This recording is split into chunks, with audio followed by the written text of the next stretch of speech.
Meek's bill, co-sponsored by our distinguished ranking member, or chairwoman, I should say, Young Kim, on illegal, unreported, and unregulated fishing, H.R. 6638.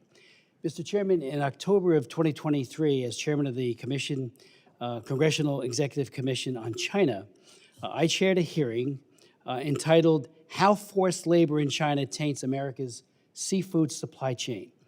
It coincided with the release of Ian Urbina's groundbreaking study, a 4-year study, and many of his investigators faced great risks in reporting and doing the due diligence that they did, and it broke the story about how China's fleet is filled to overflowing with forced labor.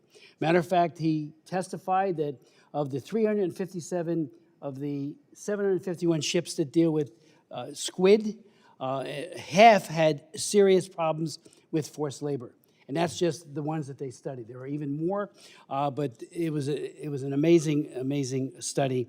On the fishing boats, as well as in processing plants, China uses forced labor to undersell competitors. Of course they do. They have forced labor. They have very small amounts of costs associated with the people around the ships. And on the open seas, cut off from contact with land, harsh and very cruel punishment is meted out to laborers who are treated as slaves. Wages are withheld. Captive peoples, especially the Uyghurs, are often conscripted onto these boats. On land, North Korean women are exploited to process these fish.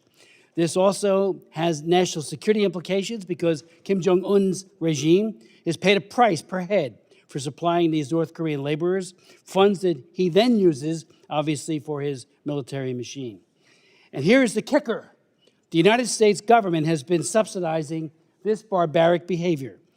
One of the takeaways from our hearing and ongoing reach out to the administration, both the Biden administration and now the Trump administration, is that many of our laws are being broken, current laws, with this, and we're buying for our commissaries, DOD, the VA, the Department of Agriculture. They are going with best price, and so often the fish that lands in those commissaries is tainted with forced labor. I have written to every secretary a number of times in the last administration and in this, saying we've got to stop our complicity with this forced labor and the purchase and procurement of those products because they are made with that, with forced labor. This implicates that at least three U.S. laws are potentially violated right now. This will add another layer, I believe, and I'm for it totally, including the Tariff Act, which prohibits goods made with slave or forced labor from being imported into the United States, the Uyghur Forced Labor Prevention Act, which applies to conscripted forced Uyghur labor, and Countering America's Adversaries Through Sanctions Act, which covers North Korean laborers. I, along with, again, my colleagues on the commission, we continue to write and ask and call and admonish that they stop our complicity in this, and I do hope